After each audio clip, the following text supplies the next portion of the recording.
good. And some have asked about the shirt today. A couple reasons for that. One is it kind of reflects the weather outside, hot and humid. I figured that would be appropriate, as well as Hawaii. I'm thinking, it may not be an option this summer, but my mind is there occasionally. And so that explains why we have a tropical shirt today. For those of you watching at home, thank you for taking some time to share with us. And, we're going to be looking at Daniel chapter 3 today. And I find it a little ironic that probably 6 or 8 weeks ago, when I scheduled to preach this particular sermon from Daniel chapter 3, there wasn't much talk about statues. But in the last couple of weeks, it's been one of the primary topics in a lot of news stories about statues that are being torn down all around our country. And let me just come out and say this. I can definitely see why some people are upset about some of the statues being torn down, because I believe, like many, that if the stories from our past are not told in some way, then we're probably going to repeat the same mistakes in the future. And so if stone and steel help us to tell those stories, then I'm okay with them standing. But on the other hand, I understand those who I think have a legitimate concern over certain monuments because they do incite some fear and some feelings because of how their ancestors were treated. I think I can understand where they're coming from, having talked with them. And so what this does is it puts my mind in a dilemma. And it forces me to answer this question: what do I value the most? Do I value steel and stone? Or do I value my brothers and sisters in Christ? My prayer is, as we watch the latest wave of change that's taking place in our country, that we are at least willing to listen to both sides of the discussions that are being had, and that we are asking God at every step of the way to help us navigate this time that we're in, and that we're not just listening to someone else's voice telling us this is what we should think. I think my role as your pastor is not to tell you how to think or even what to say. But my role as your pastor, I feel, is to remind us all that we are primarily citizens of heaven. And that we need to make sure that we are doing everything we can as followers of Jesus Christ to value what our leader and what our God values. So I really hope and I pray that we have been asking God to help us navigate this time. And I really hope at the same time we're not just hearing all of the stories of gloom and doom, but you know what? God's kingdom is doing some remarkable things during this great time of need, and I hope you're hearing some of those stories. I don't know about you, but when I hear about a church or I hear about somebody who does something that I am convinced that Jesus would do it if he was here on earth today, I get pretty excited.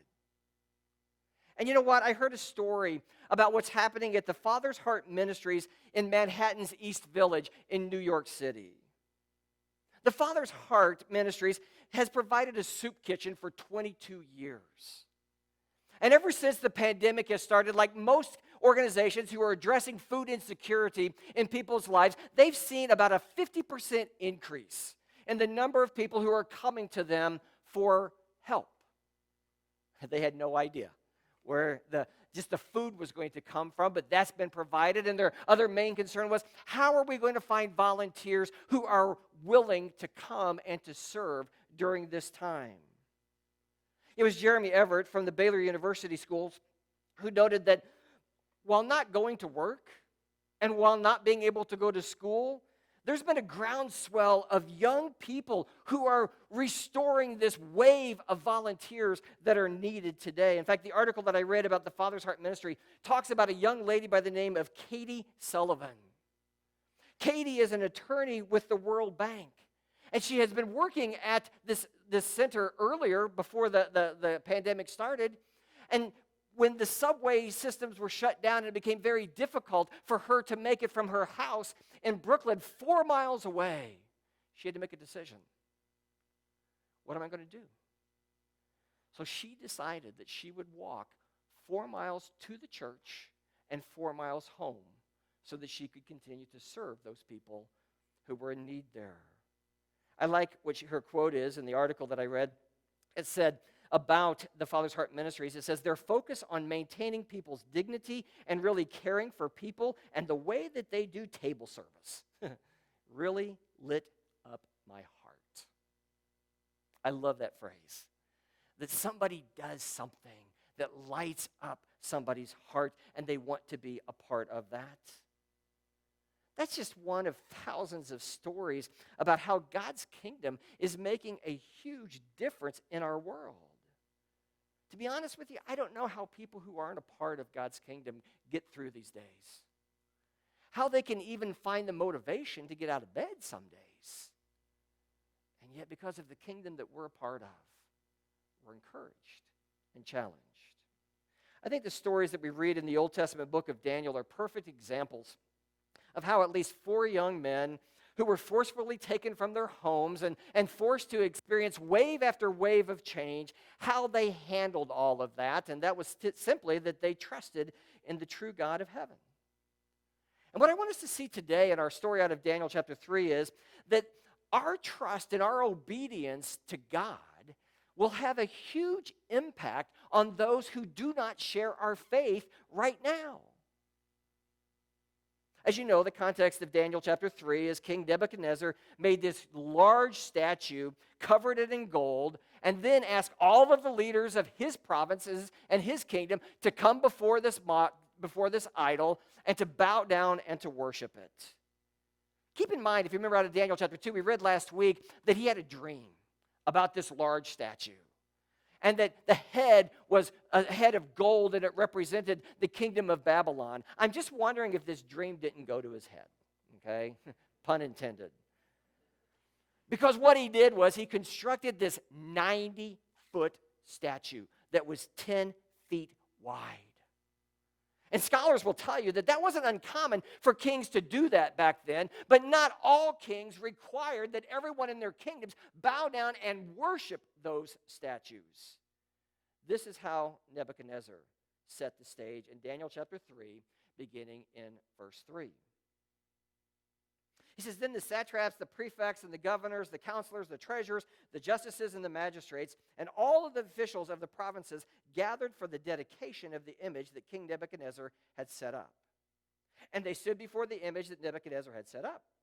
And the herald proclaimed aloud, you are commanded, O peoples, nations, and languages, that when you hear the sound of the horn, the pipe, the lyre, the trigon, the harp, the bagpipe, and every kind of music, you are to fall down and worship the golden image that King Nebuchadnezzar has set up. And whoever does not fall down and worship shall immediately be cast into a burning fiery furnace. Therefore, as soon as all the people heard the sounds of the harp, the pipe, the lyre, the trigon, the harp, the bagpipe, and every kind of music, all the people, nations, and languages fell down and worshiped the golden image that King Nebuchadnezzar had set up. Now, I want you just to use your imagination for a moment. And I want you to think about if you were wearing Daniel and Hananiah and Mishael and Azariah's shoes, what would you have done? Here you were a foreigner in this country. And you were now one of the leaders in this country. And your boss just commanded and set a law that violated one of your core convictions in life, which was, who are you going to worship?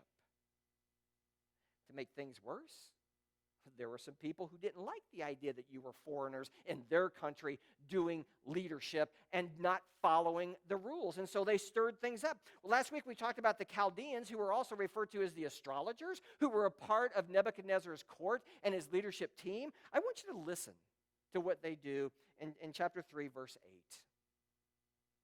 Therefore, at that time, certain Chaldeans came forward and maliciously accused the Jews. They declared to King Nebuchadnezzar, O king, live forever. You, O king, have made a decree that every man who hears the sound of the horn, the pipe, the lyre, the trigon, the harp, the bagpipe, and every kind of music, I love how they list every one of those every time, shall fall down and worship the golden image. And whoever does not fall down, you have appointed over the affair, who does not fall down and worship shall be cast into a burning fiery furnace. There are certain Jews whom you have appointed over the affairs of the province of Babylon, primarily being Shadrach, Meshach, and Abednego. These men, O king, pay no attention to you. They do not serve your gods or worship the golden image that you have set up. Now, I don't want to oversimplify the situation back then or the situation that's going on right now, but what I see here is a lot of racial tension between the Chaldeans and the Jews. And these Chaldeans were looking for some way to just get rid of or to change the lives of these Jews. And it didn't help when you have an unstable king when it comes to his emotions, like King Nebuchadnezzar, because he just reacted violently so many times. If you look at verse 13, it states that after hearing the complaint of the Chaldeans, he went into a furious rage and called Shadrach, Meshach, and Abednego into his presence and made them to confess to his face what they were willing to do. His anger escalates, as we read in verse 19, when it says he was filled with fury. And even the expression on his face changed towards these three Hebrews. Now, I don't know exactly what Nebuchadnezzar's facial expressions would have been, but it might have gone from something like just being mad to that vein-popping red, furious anger when these three Hebrews wouldn't do what he commanded them to do. And it was out of that rage that he followed up with an immediate judgment that these three were to die in this fiery furnace. Now, most of you know over the last few years, I've started a few fires on our property as we've cleared a lot of trees, okay? There's no question about that. I'm guilty as charged. I've started a lot of fires to burn a lot of trees, and I just started wondering how hot would that fire have had to be that Shadrach, Meshach, and Abednego were cast into, and just how big of a miracle was it that they were saved? I read a little bit of information about Bible scholars who said that, the technology and everything back then, they may have been able to create a fire somewhere between 1,200 and 1,400 degrees Fahrenheit. I don't know if I got that hot, okay, in some of my fires. I think I may have, but I'm not sure. So 1,200 to 1,400 degrees. Now, just how your pastor's mind works, okay? I then started thinking about, okay, I'm doing a lot more services for loved ones who have died that have been cremated than the normal mode of burial that has been done for years. And so I thought, I don't know how even hot it takes to cremate a body. And so I did some research on that. And I found out that the temperature there is somewhere between 1,800 and 2,000 degrees. So this fire would not have immediately disintegrated these men into ashes, but it would have killed them. No question about that. You know what? Fires that I've been around have singed the hair off of my arms and my eyebrows, okay? So they were hot, but not near as hot as what these guys were thrown into. And I want you to notice what burned on them when they were thrown into the fire was only the rope or the ties that had been attached to their bodies before they were thrown in the furnace. And they weren't in fireproof suits. If you look at Daniel chapter 3, verse 21, look at how they bound them and threw them into this fire. It says, these men were bound in their cloaks, their tunics, their hats, and other garments, and they were thrown into the burning fiery furnace. So what happens here, and sometimes we miss this fact, is this was a miracle.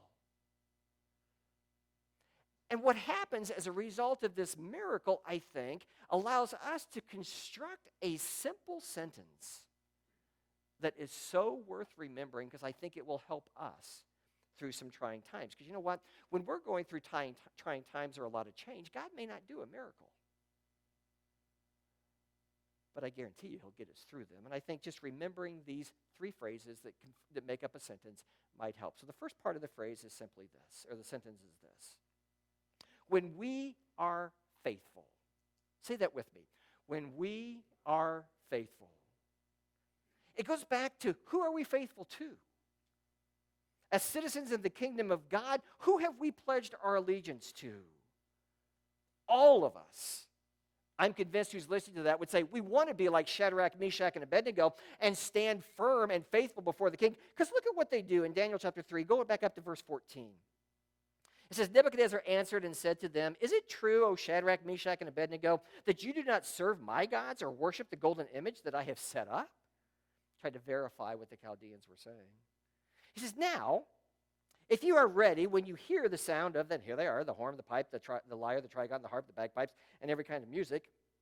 If you're ready to fall down and worship the image that I have made, well and good. But if you do not worship, you shall immediately be cast into the burning fiery furnace. Note this question that he asks next. I think it's huge. And who is the God who will deliver you out of my hands? Shadrach, Meshach, and Abednego answered and said to the king, oh, Nebuchadnezzar, we have no need to answer you in this matter. If this be so, our God, whom we serve, is able to deliver us from this burning fiery furnace, and he will deliver us out of your hands, O king. But if not, be it known to you, O king, that we will not serve your gods or worship the golden image that you have set up. Note the confidence in these three guys. Pretty much just like Daniel last week when he was asked to do the impossible. Shadrach, Meshach, and Abednego, anybody else probably would have been sweating bullets when they stood before the king, but I don't think they shed one drop of sweat as they explained to the king, we're not going to bow down. We're only going to be faithful to God. Their statement when they said, we don't need to answer you, some people translate it as, there's no need for us to make a defense, king, for what you're saying to us. Because you can do whatever you want. And we know that our God is going to take care of us. I do find that question that Nebuchadnezzar asked them before they make that statement kind of fascinating. What's he doing there when he says, what God will deliver you? Basically, he's saying, who's greater than I am? Who are you trusting more than me? You know, it was a pluralistic culture. They worshipped a lot of gods. And so I think it was an ego thing, really, for Nebuchadnezzar at this point. So here's something for us to consider when we're experiencing all of these new realities in our lives, and that is that people watch. They watch us. How we respond, what we say, and what we do. At least I hope they are. And they're looking to see if we believe that our God can solve the problems. And if we trust him to solve those problems. So the first part of the sentence is when we are faithful. And the second phrase is God will show up. When we're faithful, God's going to show up. Right after these three were thrown into the furnace, the flames had reached out and burned the guards to death that had thrown them in. The king looked into the furnace and he saw something that was really surprising, and it would have surprised you as well. Look at Daniel chapter 3, verse 24. King Nebuchadnezzar was astonished and rose in haste, and he declared to his counselors, did we not cast 3 men bound into the fire? And they answered and said to the king, true, O king. And he answered and said, but I see 4, unbound, walking in the midst of the fire, and they're not hurt. And the appearance of the 4th is like a son of the gods. You can find all kinds of interpretations for people who talk about who was this 4th guy. But most serious scholars would say that it was a pre-incarnate form of Jesus Christ. Nebuchadnezzar could tell that there was something special and divine about this 4th being, but being so pluralistic and in a multicultural situation like he was, he would not have known that it was Jesus. Where we sit today, and knowing what Jesus is capable of doing, it makes perfectly good sense, does it not? That this was another one of Jesus' miracles that he performed while he was here on earth. Here's what we have to remember. When we're faithful in any situation, God's going to show up. Perhaps you've been through some really trying times in your life, and you haven't seen Jesus walking beside you like these three did in the fire, but you did feel his presence. You had this peace about you that at the time you couldn't even understand. But yet as you look back, you know that it was God who was there with you. Over the years, I've talked with quite a few people who have had near-death experiences, or they were expected to die and then they came back to life. And repeatedly, I've heard stories from people who've talked about how they've seen someone that they identify as Jesus, who comes to them probably right before they thought they were going to die. For a long time, I just kind of discounted that. I thought, I don't know that he does that. And then I started reading these stories more from the Bible where God showed up in different people's lives in a human form, in a physical form sometimes, but in visions and dreams and things like that. And I began to think, you know what? God probably does do that. And we'll not know until we're in that same position what kind of experience we have. I just pray that I will be faithful to God when something like that happens, so that he's going to show up in some way and that I'll know that he's there.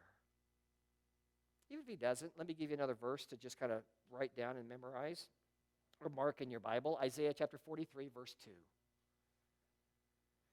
God says, when you pass through the waters, I will be with you. Through the rivers, they shall not overwhelm you. When you walk through the fire, you shall not be burned, and the flames shall not consume you. I really hope that we can remember that God's going to show up when we're faithful like Shadrach, Meshach, and Abednego. And there's the last part of this sentence that I want us to think about this morning, and that is this. When we are faithful, God will show up, and people will notice. Would you say that with me? When we are faithful, God will show up, and people will notice. Look what Nebuchadnezzar does in verse 26.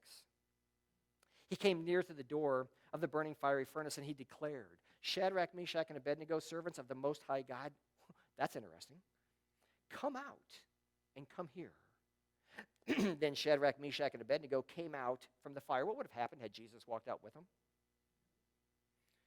And the satraps and the prefects and the governors and the king's counselors gathered together and saw that the fire had not had any power over the bodies of those men. In fact, the hairs on their heads were not singed, their cloaks were not harmed, and no smell of fire had come upon them. I love how much detail the author goes in there. They didn't even smell like smoke. And Jesus was walking around in them as fire. I believe that it was him. And here's another miracle. And Nebuchadnezzar notices.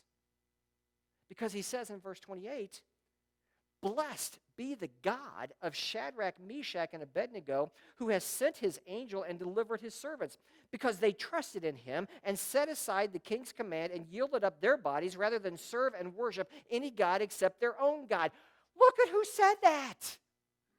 That was King Nebuchadnezzar. Now, he just witnessed this miracle, and I'm just wondering, how did he feel having to confess that he wasn't the Almighty God? And he had to humble himself and admit that their God was more powerful than he was. We're going to look at a little humiliating experience that Nebuchadnezzar had next week, but I think this was just God working in his life as well. Now, my question is, why couldn't he put the pieces together? I mean, last week, we read about how he said things about Daniel's God, which was the same God as Shadrach, Meshach, and Abednego. Why couldn't he connect the dots to say, oh, you're one of those Hebrews, it's the same God? I personally just think it was because of his ego. I don't think he could get beyond himself and be able to admit that there was a God in heaven who was greater than him.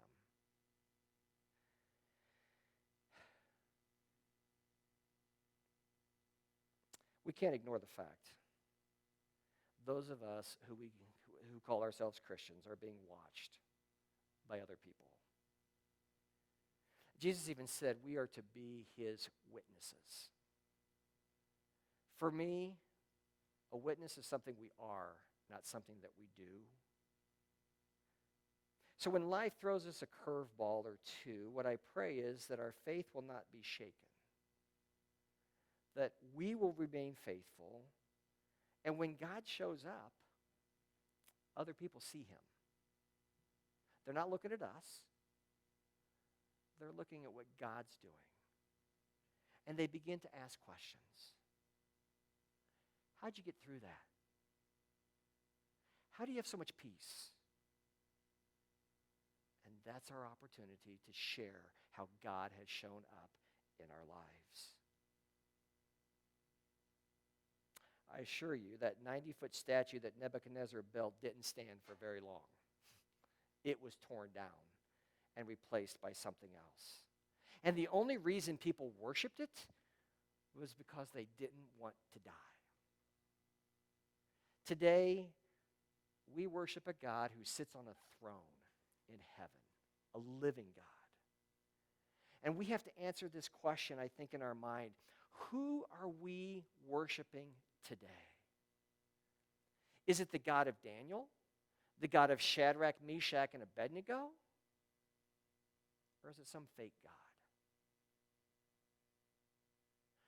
I choose to worship the God of heaven, the mighty God of heaven. How about you?